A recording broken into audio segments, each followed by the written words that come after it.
근데 실제로는 아니죠.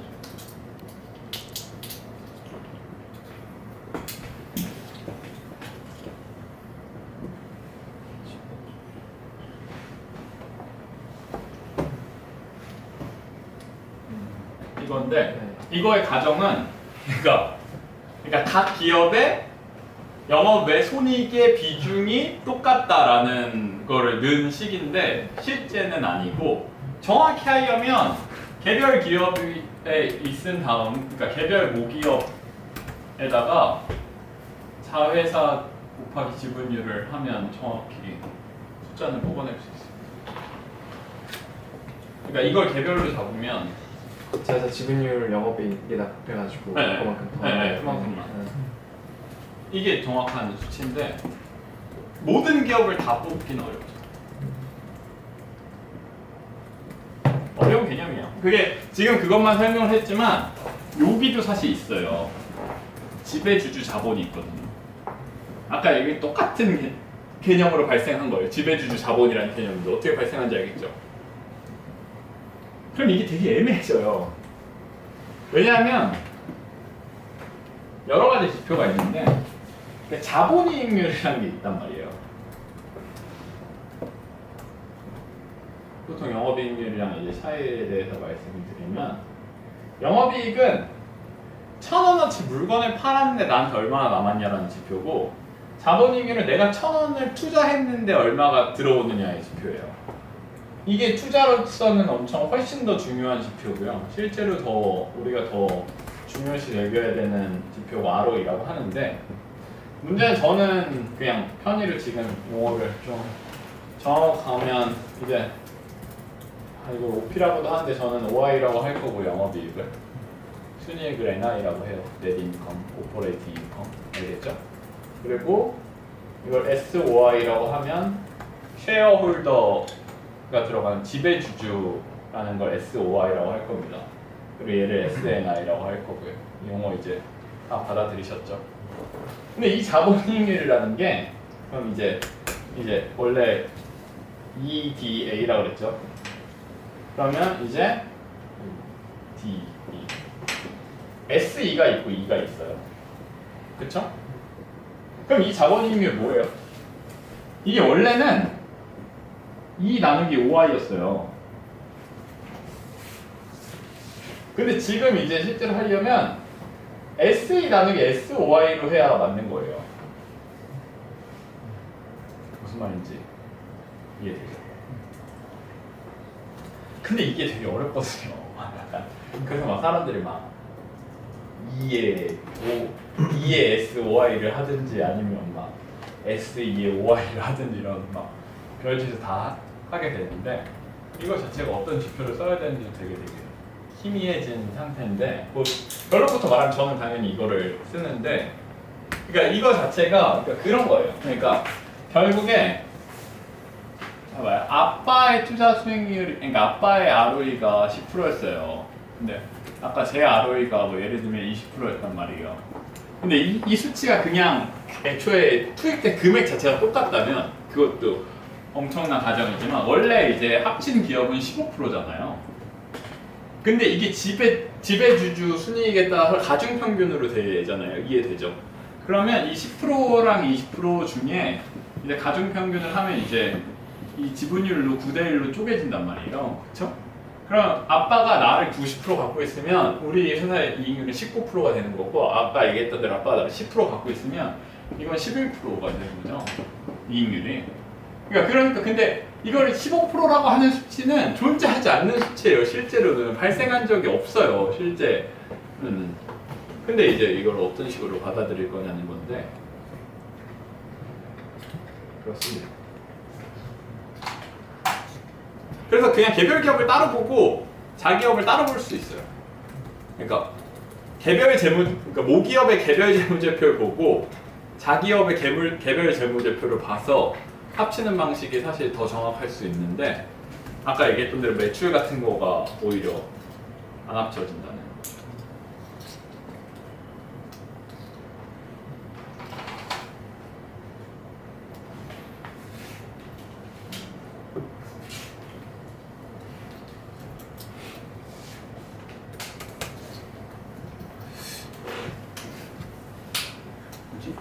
그러면 지배주주 아닌 익셋 지배주주는 모은 거예요? 비지배주주.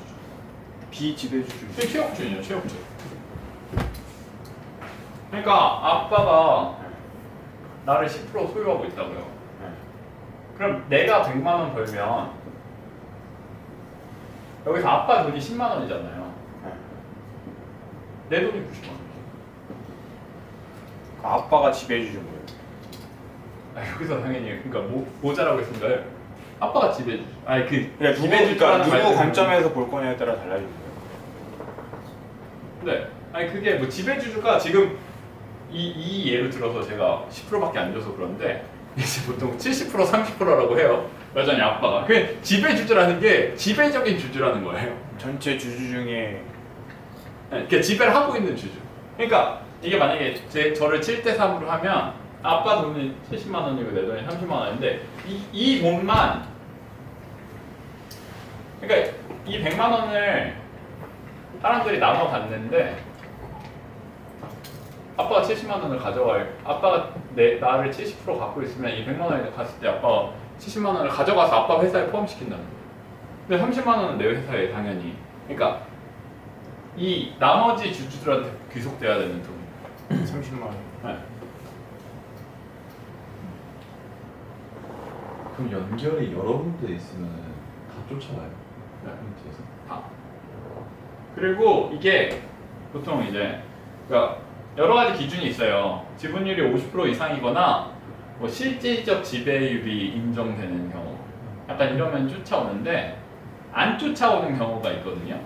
그럼 그거는 보통 막 매도 가능 투자 자산만 약간 이런 걸로 해서 막 10%가 약간 이렇게 갖고 있으면 안 쫓아와요. 그러면 보통 그 회사에서 받은 돈을 그러니까 영업 외손익에 그러니까 뭐 그 지분법 이익 약간 이런 식으로 이익만 가져와요. 근데 이거를 또 배당을 한 이익을 그냥 가져오는 경우도 있어서 또 실제가 아니에요. 용철이가 참 싫어할 텐데 숫자를 제대로 뽑는 게 그렇게 쉬운 일이 아니에요. 약간 뭔가 이 눈에 보고 있는 수치가 어떻게 나왔나. 근데 일을 해보면 또 여러분들이 막 회계팀에서 막 우리가 막 이거 똑바로 못하면 아까는 씨발 네가 해보던지 막 약간 이렇게 생각할 거거든요. 네, 지금 이렇게 여러 가지 키 매트릭에 대해서 네. 어떻게 어떤 걸 봐야 되는가에 대해서 얘기를 하고 있잖아요. 네. 근데 이 정도로 주식시장이 섬세해요? 저렇게 하나하나 퀄리피케이션을 해야 될 정도로 섬세한 건지 아니면은 뭐 어떤 수치를 쓰냐에 따라서 엄청나게 숫자가 차이가 나는 건지. 이 정도는 엄청 차이가 제가 생각하기에는 간단한 개념들이고 왜냐면 처음 배우는데 몇 시간 만에 설명할 수 있는 개념이면 간단한 거죠. 근데 문제는 그래서 이제 아직도 벤자민 그레이엄 이름이 등장하는 이 안전마진이라는 거를 보통 하는데요. 이 안전마진이라는 게 지금 얘기한 거에 대한 답인데 그러니까 내가 생각했을 때 이 기업이 2,000억이 돼야 되는 거예요. 근데 내가 이 기업이 지금 1,000억에 거래가 되고 있으면 100% 오를 거라고 사잖아요. 근데 여전히 이게 50% 가격에 산 거니까 그게 안전마진인데 그래서 이거를 잡아야 되는 이유는 내가 어디서 얼마나 틀릴지 몰라서 약간 이 수많은 것들을 틀려도 내 돈이 유지가 되게끔 잡는 게 나중에 설명할 안전마진이에요. 결과적으로 얼마나 섬세한지 어떻게 측정되고 있는지는 한마디로 얘기하면 몰라요. 근데 이런 사례로 충분히 당할 수는 있기 때문에 약간 피해야 되는 상황이 발생하기 때문에 얘기를 하고 약간 좀 연관된 질문인데 지금 형의 어떤 투자 그 방식 중에서 네. 이렇게 다시 막 재가공하고 그걸 뭐 약간 다시 나눠보고 이런 복잡한 행위를 하지 않고 그냥 눈에 보이는 약간 그 숫자만을 이용했을 때 결과가 많이 달라지나요? 아까 지배주주 순이익을 안 보고 순이익으로는 시장이 돌아가진 제가 생각하진 않아요. 누가 결과를 얘기해 준 건 아니고 뭐 그런데 뭐 이런 수치를 막 아까 얘기했던 대로 아니 지금 약간 이게 좀 입장이 다른데 사실 이 친구는 좀 더 투자를 하면서 뭔가 경험을 했기 때문에 뭔가 고민이 있어서 물어본 거지 제가 이거를 막 해야 된다고 먼저 설명하진 않았을 거거든요. 약간 그냥 정확히 측정하는 법이 있어요? 막 약간 이런 질문들이 나올 거니까 나오는 제가 이런 식으로 만들어내진 않아요. 그러니까 그래서 오늘 좀 더 얘기가 처음 듣는 분들에게는 필요 없이 복잡해진 부분이 그 질문을 들으니까 있다는 걸 알긴 알겠는데 네. 뭐 그러니까 다시 돌아와서 지워줘. 지우는 동안 또 질문. 무형자산이 아까 사실상 3조가 있는 1조인데 3조라고 원래 3조인데 1조라고 잡히는 게 무형자산 가치가 안 잡혀서 그런 거라고 했는데 아니야, 그러니까 둘 다 남은 건 아까 9천억이 남은 건데 9천억이 5천억으로 평가가 되는 경우도 있고 3조로 평가가 되는 경우도 있다고. 그 3조로 평가되는 이유는 1천억이 무형자산이 있다고 2천억이 평가를 할 수도 있는 거예요. 2천억이 아니 2조? 아 2조. 예. 그 2조를 형성하는 게 브랜드나 이런 거예요. 네. 그럼 뭐가 된? 네. 브랜드가 큰 분야를 차지할 수 있죠. 거기 안에 뭐 미래의 캐시플로우가 증가할 거라는 것도 포함될 수도 있는 거예요. 그게 브랜드라는 거예요. 왜냐하면 그거는 이거 봐봐요. 이게 아니 이거는 나중에 나올 거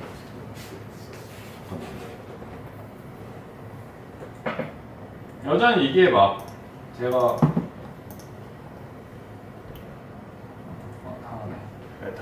찢어서 설명을 할 거니까 막 오늘 듣고 모든 퍼즐이 안 맞춰질 수도 있는데 그냥 그거를 나눠서 이해하는 걸로 하고 사실 오늘 얘기한 거를 좀 랩업을 할게요. 여러분들의 복잡성을 좀 줄이기 위해서. 아까 투자는 랩업을 했죠. 투자라는 게 이거 그 캐시플로우의 시점이 달라져서 발생하는 것들에 대한 얘기라고 했고 이제 왜 주식 투자인가에서 네. 우린 가치 투자를 할 거라고 했고 주식이란 기업 현금을 사는 건데 기업이 왜 발생했고 어떻게 진행이 됐는지 했죠. 우리가 오늘 얘기하고 싶은 거는 뭐예요? 아이스크림 가게를 차린 거가 그래서 여러 가지 기업 활동을 할 건데 기업 활동이 두 가지를 얘기했어요. 하나는 고객에 대한 얘기로 고객을 더 만족시켜서 돈을 벌 수 있다는 거 그게 기업이 생긴 목적이기 때문에 맛있는 아이스크림을 더 많은 사람에게 팔면 기업이 돈을 버는 거고 그 다음에 이제 재무제표에 대한 얘기를 했죠. 재무제표는 이제 이 기업이 얼마나 일을 똑바로 하고 있는지 알 수 있는 방법인데 기본적으로는 아까 얘기했던 BS, IS, CF 같은 게 있고 네. 그러니까 이거예요. 지배주 얘기는 지금 좀 있고 나중에 뭔가 설명할 시간이 없어서 한 것뿐인데 그러니까 무슨 얘기인지 알겠죠? 그냥 아이스크림의 BS, IS, CF를 생각을 하고 이거를 한 이유는 그러니까 미래 캐시플로우를 예상하려고 하는 거기 때문이에요. 그러니까 기업이 실제로 여기서 내가 얼마의 돈을 넣으면 이 뒤에 나한테 얼마의 돈이 들어올까가 저 두 개를 보고 예측을 해야 된다는 얘기죠. 여기까지가 오늘 제가 여러분의 머릿속에 들어갔으면 하는 좋은 내용이에요. 뭐예요? 분식이라는 이런 거는 더 아까 얘기했던 보급으로 뭔가 설명을 좀 더 해야 되기 때문에 여기서 이제 뭔가 파생되는 얘기들이 지배주주 분식 약간 이런 얘기가 나왔는데 괜찮아요 여러분들. 왜냐면 회계책을 읽을 거거든요. 걱정 마세요. 어디로 가는 거죠?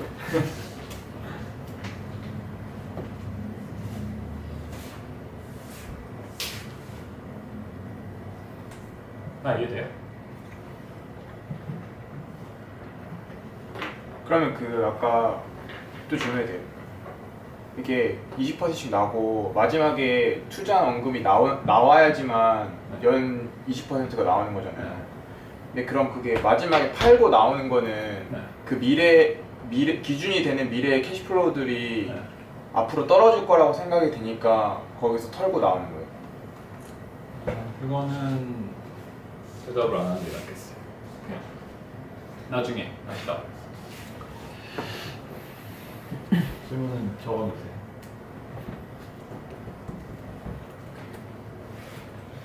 오늘 수업에 관련된 질문만. 네, 그러니까 해도 되는데 또 네, 여러분들의 복잡성을 아니, 증가시켜서 오늘 숙제에 관한 네. 질문도 돼요. 네. 그 오늘 읽은 책 있잖아요. 그레이 컴퍼니. 네. 그거 그러니까 질문은 네, 의도랑 그러니까 형의 투자 활동에서 그 책이 어떤 의미를 차지하는지 좀 듣고 싶거든요. 네, 그건 중요한 질문인 것 같고 제가 했어야 되는 건데 주식을 오늘 이 자리에 오기 전에 얘기를 했으면 사고 파는 거라고 했을 거예요. 주식이 뭐냐라고 하면 주식이 뭐 잘하는 게 뭐냐 약간 이런 등등해서 이거를 거래 재화로 보는 거죠. 거래 대상. 저는 이거를 기업의 소유권으로 인식시키는 작업을 오늘 계속 하려고 했던 거고 우리의 모든 포커스가 기업이라는 거에 관심을 갖게 하려고 기업이 중요한 거다라고 해서 기업책을 고른 거고요. 그 기업이 실제로는 이 미래 캐시플로우를 바꾸고 어떤 사람들이 어떤 기업을 해서 성공했는지가 있기 때문에 실제로 어떤 기업이 등장했을 때 그 기업이 될지 말지 등에 대한 미래에 대한 얘기 때문에 책을 고른 거죠. 그러니까 누가 우리가 예를 들면 벤더빌트 얘기가 나오잖아요. 벤더빌트 초창기에 보면 투자를 했어야 되는 거예요. 근데 거기서 보면 막 망한 애들도 있죠. 그런 애들 보면 투자를 안 했어야 되기 때문에 그냥 그들 기업가가 돈을 번 것도 우리는 결국 해야 되는 건 돈을 많이